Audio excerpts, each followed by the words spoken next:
Arab tribes who lived just before the coming of the Prophet Muhammad sallallahu alaihi wasallam. When those Arab tribes would send an army to conquer another town, they would enter into various valleys and climb various mountains. Whenever they would descend into a valley, the Prophet ﷺ told us the jinn in the valley would flee. And that's normal. It's a normal reaction of a lot of animals, right? Just generally, if you come across a big army, even human beings, you come across, you're sat sort of in your little tent camping somewhere out in the park, and a huge army of people, heavily armed, sort of storming their way towards your tent, you're likely to get up and run.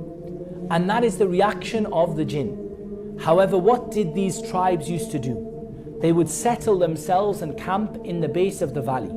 And then they would raise up their hands and they would start to call and supplicate to the jinn. And this is something that is almost universally accepted in every culture, that there have been people in every culture, in every religion, who have worshipped the spirits, the jinn, the dead, whatever you want to call it.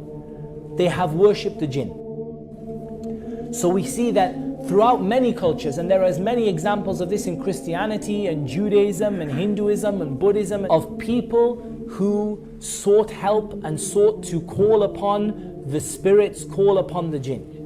So what used to happen when those jinn who had fled from the oncoming army used to hear the people calling upon them and supplicating to them and asking them for help, then they would realize that these people had a fear of them.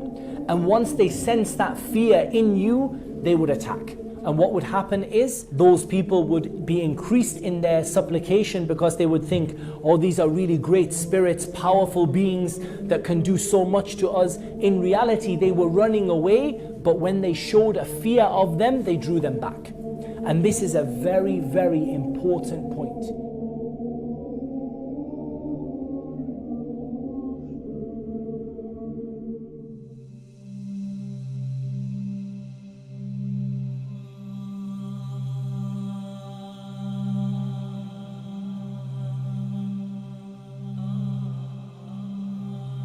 The jinn have certain abilities which may appear to us to be supernatural. And this is where we start to delve into the realm of the paranormal a little bit.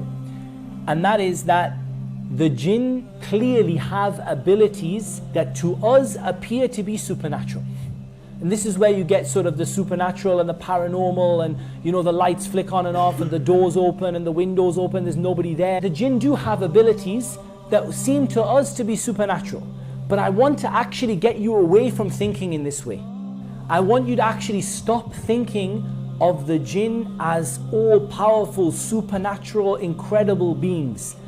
At the end of the day, when you see many different animals and they have an ability that you don't have, you see the greatness of Allah and the creation of Allah, but it doesn't surprise you. When I tell you birds fly through the sky, you don't get nightmares for 3-4 days. When I tell you that fish swim to the depths of the sea, it doesn't terrify you. So you shouldn't be surprised that there is a creation from the creation of Allah that is able to do these things. Some of them are able to fly, but the birds can fly, so that's no big deal.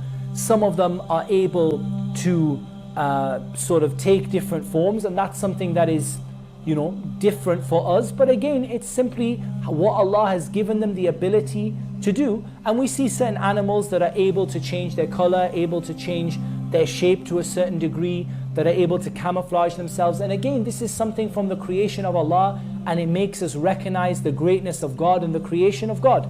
But it doesn't necessarily terrify us, and it doesn't make us fall into paranoia and various other things. So we should be very careful with the jinn, that when it comes to the jinn, we recognize they are simply a creation from the creation of Allah. Just like the other creation that Allah has created, they have some things that they can do that we can't do, and there are some things that we can do that they can't do. Understand that the jinn do not deserve to be feared. And as soon as you show them fear, they will take maximum advantage of the fear that you show them.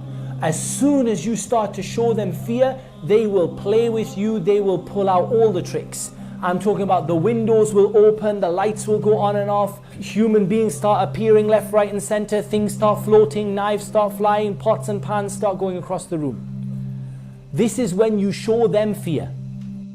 When you don't show them fear, when you show them that you understand that they are simply a created being, if they throw a pan across the room, I'd be tempted to pick the pan up and throw it back and say, you can throw the pan, I can throw the pan. As soon as you do this, they will stop messing around, generally, and they will stop causing you, these kind of creepy paranormal type things that happen. Generally, they happen when people give them more respect than they deserve. They are intelligent beings at the end of the day. They have an ability to think.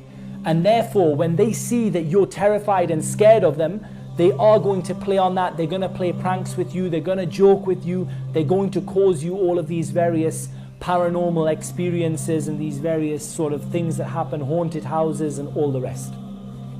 And in general, I have to say that since I've started doing ruqya, I get very little of these kind of paranormal crazy things going on. Every now and again, I might get one person in 50 levitate off the ground. In general, most people don't.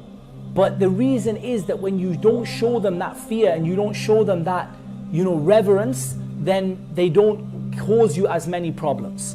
So we want people to stop fearing the jinn as though they are these all-powerful spirits that can touch you from anywhere. Because this is going to take a person outside of Islam.